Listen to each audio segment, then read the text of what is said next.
लोग सिग्नेचर करते हैं और अंडरलाइन करते हैं, उसका क्या मतलब है? जब आप नीचे अंडरलाइन करते हैं ना, तो ये एक सपोर्ट सिस्टम आपके साथ जुड़ जाता है, समाज का, परिवार का और देश दुनिया का, जहां भी आप रहते हैं वहां पर। कई लोग है ना बहुत प्रेशर के साथ लिखते हैं कि मतलब इतना प्रेशर लगाते हैं कि उनका पीछे की तरफ भी दिखता है। कम या ज्यादा प्रेशर के सिग्नेचर तनाव युक्त इंसान को दिखाते हैं जिसका मन विचलित है और जो अपने आप को एकाग्र नहीं कर पा रहा और किसी तरह के स्ट्रेस का सामना कर रहा है। सिग्नेचर करते समय लोग है ना अंडरलाइन करते हैं और एक डॉट लगाते हैं, और कई बार तो मैंने 2 डॉट लगाते हुए देखा है। 2 या 3 डॉट आगे लगाते हैं, इसका यह मतलब है कि वो जिंदगी में अभी एक और पारी खेलना चाहते हैं, जिंदगी में अभी और काम करना चाहते हैं, और कोई लक्ष्य है जिसको वो हासिल करना चाहते हैं। Hard working is key of success.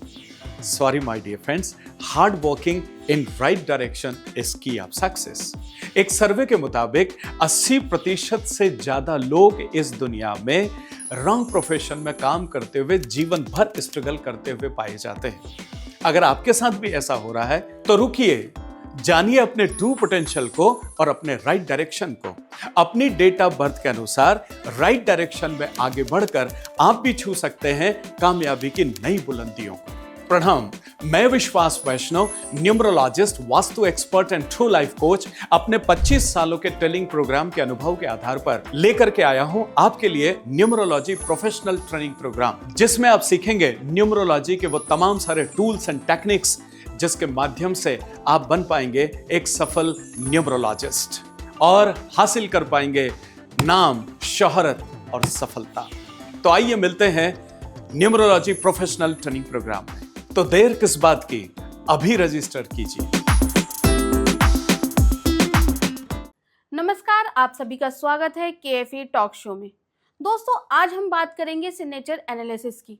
आपने कभी सोचा है कि जब आप सिग्नेचर करते हैं, अंडरलाइन करते हैं, या फिर आप सिग्नेचर करते हैं, अंडरलाइन करके 2 डॉट लगाते हैं, इसका क्या मतलब होता है?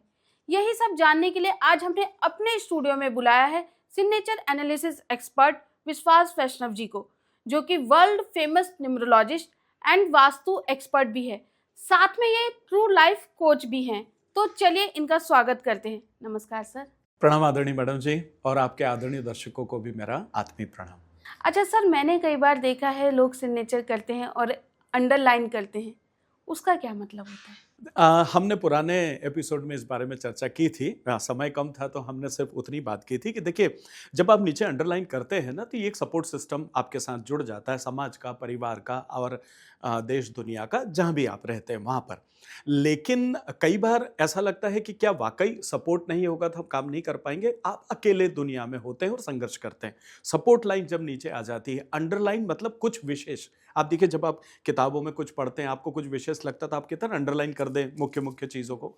अंडरलाइन मीन्स आप उस चीज़ को, विशेष को अंडरलाइन करते हैं। तो जैसे ही आप अपने हस्ताक्षर या हेड राइटिंग, इसमें जब भी अंडरलाइन करते हैं तो आप अपने आप को एक विशेष खुद सबसे पहले मानते हैं और साथ में अपना एक सपोर्ट लेकर के चलते हैं। दिक्कत कहाँ आती है, कुछ लोग डबल नीचे रेखा को खींच देते हैं। देखिए, डबल रेखा खींचते हैं, यहाँ पर जरूरत से ज़्यादा सपोर्ट आपके साथ शुरू हो जाता है, तो फिर आप खुद कुछ करने की स्थिति में नहीं रहते हैं। ठीक है, आपको जब तक कोई सपोर्ट नहीं मिलेगा, जब तक कोई आएगा नहीं, जब तक कोई हो ना जाए, तब तक आप आगे ही नहीं बढ़ पाएंगे जिंदगी में। तो 2 या 3 रेखाएं सिग्नेचर के नीचे अच्छी नहीं देखी जाती है, लेकिन सिंगल अगर अधोरेखा आप खींचते हैं तो वो हमेशा आपके साथ बहुत अच्छे से आपके सिग्नेचर को मजबूती प्रदान करती है। रदर आपकी पर्सनालिटी को एक अच्छा सपोर्ट समाज से, दुनिया से, रिश्तेदारों से मिलता है। अच्छा सर, मैंने देखा है सिग्नेचर करते समय लोग अंडरलाइन तो करते हैं, डॉट भी लगाते हैं, तो इसका क्या मतलब होता है? देखिए, कई बार चैनल पर कमेंट में मैंने देखा है, कुछ लोग होते हैं कि साहब कुछ मना करते हैं कि डॉट मत लगाओ, कुछ ऐसा करते हैं। तो सम्मानित दर्शकों को और श्रोताओं को इस बात को समझना चाहिए कि एक 10 मिनट 8 मिनट के किसी एपिसोड में या किसी वीडियो में आप सारी चीज़ें नहीं बता सकते हैं। तो जो उसका सकारात्मक पहलू है वो बताया जाता है। क्लास में सब चीज़ होती है। अब देखिए, यहाँ पर ये वाला जो डॉट होता है, अगर आपने ऐसे लाइन खींची है तो ये वाले जो डॉट हैं, ये डॉट आपके परिवार के सपोर्ट को इंडिकेट करते हैं। यहाँ वाले जो डॉट आप लगाते हैं, ये मित्रों के सपोर्ट को इंडिकेट करता है। और सेंटर वाला जो डॉट आप लगाते हैं, ये परिवार प्लस मित्रों का सपोर्ट तो इंडिकेट करता ही है, लेकिन साथ ही साथ आपको नेम फेम भी देता है। तो जब नेम फेम आपको जुड़ जाता है साथ में और परिवार और दोनों का सपोर्ट मिल रहा है, तो इस वजह से इन डॉट्स के अपने अपने मतलब होते हैं। अब आप ये निर्णय लें कि मुझे परिवार का सपोर्ट चाहिए तो आप यहाँ डॉट लगाएं, आपको मित्रों का सपोर्ट चाहिए तो आप यहाँ डॉट लगाएं, अगर आप नेम फेम चाहते हैं और जिंदगी में एक अलग तरह की ऊंचाइयां चाहते हैं तो आप बीच में डॉट लगाइए, साथ में सभी का सपोर्ट मिलता है। अब बात यह आ जाती है कि साहब इसकी वजह से लगाने से नकारात्मकता आती है या हेल्थ को लेकर के इशू आ जाते हैं। देखिए, दो चीजें, इतना वक्त तो नहीं है पर मैं इतना कह दूं कि कोई भी चीज जिंदगी में बड़ा हासिल करने के लिए आपको कुछ तो सेक्रीफाइस करना पड़ता है ना। So now it is your decision what you have to do, ठीक है, बट इनके मीनिंग्स ये होते हैं। अच्छा, फिर मैं अगर सपोज करूं मैं सारे डॉट लगा दूं तो हाँ, किसी रिस्पेक्टेड श्रोता ने ये पूछा भी था कि साहब जितने आप बता रहे हो मैं उसमें वो मुझे तो सब कर दो, फैमिली का वो सब सपोर्ट भी कर दो। चाहिए, Yes. फ्रेंड्स का सपोर्ट भी चाहिए, तो मैं सारे ही डॉट लगा दूं तो एग्जैक्टली ऐसा नहीं होता है। देखिए, आपको किसी एक चीज का चुनाव करना होता है, अदरवाइज ब्रह्मांड कंफ्यूज होता है। आपकी जो वाइब्रेशन वहां से सोसाइटी में, समाज में या इस ब्रह्मांड में जा रही है, उसमें ब्रह्मांड कंफ्यूज हो जाता है कि वाकई आप किसकी एनर्जी चाह रहे हो। तो जब सब तरफ की एनर्जी हो जाती है और आप उन सब चीज़ों को अपने अगर चीज़ों में करने लगेंगे तो वहाँ पर ब्रह्मांड कंफ्यूज हो जाता है और उसकी वजह से आपको प्रॉपर रिजल्ट नहीं मिल पाते हैं। तो आप डिसाइड कीजिए कि आपको करना क्या है और वो फिर आप उसके साथ में एड ऑन कीजिए। अच्छा सर, मैंने देखा है कई बार है ना, कई लोग है ना बहुत प्रेशर के साथ लिखते हैं कि मतलब इतना प्रेशर लगाते हैं कि उनका पीछे की पीछे तरफ impression आ जाता है। तरफ भी Yes, दिखता है। yes, तो yes. इसका क्या मतलब होता है? एग्जैक्टली देखिए आदरणीय मैडम, प्रेशर का एक बहुत बड़ा इंपॉर्टेंट रोल है सिग्नेचर करते समय।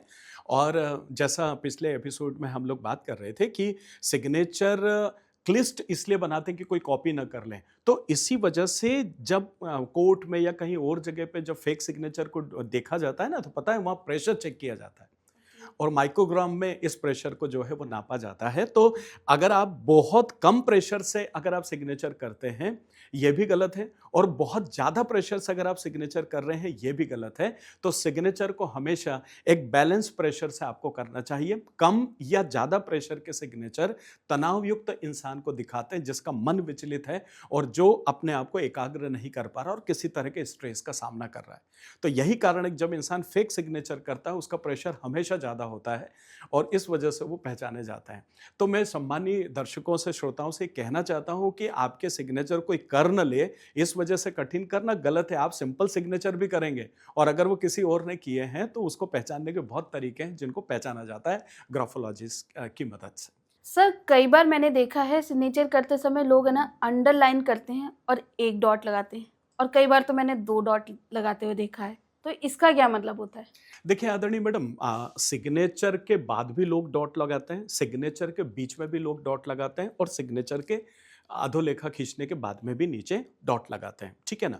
दो चीज़ें होती हैं, एक सिग्नेचर जब आप करते हैं तो आप फ्लो में सिग्नेचर कर रहे हैं और आपके पेन को रेस्ट चाहिए, उसके लिए आप पेन को टिक कर दे। एक आदत है, मुझे पता ही नहीं कि वो डॉट मेरे लिए किस काम का है या क्या काम कर रहा है मेरे लिए। तो मैं तीनों डॉट को यहाँ आपके इस प्रश्न में एक्सप्लेन करता हूँ। नंबर 1, आपने अपना नाम लिखा, बीच में डॉट लगाया और आपने इधर कुछ लिख दिया, वर्जित है, नहीं लगाना चाहिए। आपने पूरा नाम सिग्नेचर में लिखा या जो भी सिग्नेचर किया, आखिरी में आपने डॉट लगा दिया, वर्जित है, नहीं करना चाहिए। ये आपके लिए जिंदगी में अवरोध का काम करते हैं, है ना। कई बार लोग ऐसा भी लिखते हैं, जैसे जी और वर्मा लिख दिया तो जी के बाद डॉट लगा दिया और फिर लिख दिया, वहां पर भी उस डॉट की गुंजाइश नहीं है। अनलेस आप कोई डॉक्टर लिख रहे हैं, इंजीनियर लिख रहे हैं, कोई एब्रीवेशन है, कोई डिग्री है, तो वहां पर वो डॉट अलाउ है। लेकिन अगर आप शॉर्ट नाम के साथ सिग्नेचर कर रहे हैं तो वहां पर डॉट को आपको नहीं लगाना चाहिए। अब आ जाते हैं कि अंडरलाइन के नीचे सिंगल डॉट अगर किसी ने लगाए। देखिए, डॉट जब भी होते हैं आप इसको ऐसे भी मान सकते हैं कि मेरी कोई एक रेखा ऐसी जा रही है, मुझे इसको बैलेंस करना है। तो बैलेंस करने के लिए उसका प्रॉपर सपोर्ट क्या होना चाहिए? तो प्रॉपर सपोर्ट में अगर आपने 2 डॉट लगाए हैं तो उसका मीनिंग जो है वो तुलनात्मक रूप से वजनदार महसूस हो रहा है। लेकिन सिंगल डॉट लगाया है तो मेरी नेम फेम और जो इधर का और इधर का जितना भी सपोर्ट चाह रहा है वो अधूरा काम करेगा। तो तीनों का मतलब तो वही है, लेकिन यहां पर अगर आप 2 डॉट लगाते हैं तो उस चीज को आप थोड़ा मजबूती के साथ, वाइब्रेशन को आप अपने सिग्नेचर के साथ उस भावना को जोड़ पाते हैं। लेकिन सिग्नेचर के बाद अगर सिंगल डॉट है तो वो अवरोध का संकेत देता है, और अगर 2 डॉट है तो वो टू बी कंटिन्यू का संकेत देता है। अब देखिए, पुराने जमाने जब हम सीरियल देखते थे दूरदर्शन पर तो उसमें आता था टू बी कंटिन्यूड और उसमें 2 डॉट होते थे, ठीक है ना। तो वो जो 2 डॉट है वो इसका इंडिकेट करते हैं, इंडिकेशन देते हैं टू बी कंटिन्यूड। 2 से 3 डॉट होते हैं, टू बी कंटिन्यूड। तो ऐसे लोग जो सिग्नेचर करके 2 या 3 डॉट आगे लगाते हैं, इसका ये मतलब है कि वो जिंदगी में अभी एक और पारी खेलना चाहते हैं, जिंदगी में अभी और काम करना चाहते हैं, और कोई लक्ष्य है जिसको वो हासिल करना चाहते हैं। ये इसका ये इंडिकेशन होता है। अच्छा सर, जैसे मैं हूँ, मैं कई बार किसी को व्हाट्सअप करती, उसके बाद व्हाट्सअप करने के बाद मेरी आदत है मैं 2-3 डॉट लगा देती हूँ, तो ये सही है या रॉन्ग है? देखिए, व्हाट्सएप एक अलग चीज़ है। आपने कोई संदेश भेजा है, कोई मैसेज भेजा है, ठीक है ना। और उस मैसेज की अगर हम बात करें, हम अपनी लिखावट की बात करें और हम सिग्नेचर की बात करें, ये तीनों चीज़ अलग अलग है। आप जब लिखते हो, यहाँ आपने उन लेटर्स को प्रेस किया है, और यहाँ आप अपने इन इन सॉफ्ट टिश्यूज को चला रहे हैं। इन दोनों चीज़ों में फ़र्क है थोड़ा सा, क्योंकि यहाँ ना आपका प्रेशर मेजर हो रहा है, ठीक है ना, और यहाँ आपने जो भी अपना कर दिया। तो बात हो रही है ग्राफोलॉजी की, जिससे इंसान का हाथ लिखता है, न कि कोई मशीन लिखती है। तो बेटर है कि इनको न जोड़ा जाए। हम सिग्नेचर वाले पार्ट पर इन सब चीज़ों को आकेंगे तो वो ज़्यादा ठीक होगा। अच्छा सर, चलते चलते मैं अपने ऑडियंस के लिए जानना चाहूँगी कोई ऐसी 5 टिप्स जिसे करके वो अपने सिग्नेचर को लकी सिग्नेचर बना सके। कठिन प्रश्न ये इस लिहाज से है कि हर इंसान के सिग्नेचर उसके न्यूमरोलॉजी के नाम की वाइब्रेशन को चेंज करने के बाद डिजाइन किए जाते हैं, ठीक है ना। तो अपन अभी उस पर ना बात करते, अपन ये बात करेंगे कॉमनली। अगर हम बात करें तो सबसे पहले आपका फर्स्ट लेटर जो है, जो भी उसके बाद लिखने वाले हैं, उससे कम 3 से 4 गुना बड़ा होना चाहिए, एक चीज। दूसरा, फर्स्ट लेटर कैपिटल होना चाहिए, ठीक है। तीसरा, उसके बाद अगर आप सरनेम लिख रहे हैं तो सरनेम का भी फर्स्ट लेटर आपका बड़ा होना चाहिए। नेक्स्ट, आपका लास्ट लेटर प्रॉपर फिनिश होना चाहिए। कई बार लास्ट लेटर को आदमी लिखने के बाद खींच देते हैं या ऐसा कुछ भी कर देते हैं, वो आपके काम के अनफिनिश्ड नेचर को दिखाता है। तो लास्ट लेटर आपका प्रॉपर फिनिश होना चाहिए। दूसरा, फर्स्ट लेटर कटा हुआ नहीं होना चाहिए। जनरली 90% लोगों के सिग्नेचर देखेंगे कि उन्होंने कुछ भी लिखा और फिर यूं गोला बना देंगे और उसके बाद फिर कुछ लिखेंगे, या उसमें लिखा और उसमें एक और लेटर सरनेम का लगा के वहां से लिखना शुरू करते हैं। First letter is your personality. First letter आप स्वयं हैं। अगर आपने इसको काटा है, मतलब आपने वहीं से अपने कैरेक्टर को, अपने नेचर को, अपने स्वभाव को, अपनी उन्नति को वहीं आपने खत्म कर दिया। जब आप खुद अपनी पर्सनालिटी की कदर नहीं करेंगे तो कैसे काम चलेगा, ठीक है। तो ये लेटर साफ सुथरा हो, ये लेटर बड़ा हो, ये लेटर कैपिटल में हो, प्लस ये कटा पिटा नहीं होना चाहिए, ठीक है। एक तो ये चीज हो गई।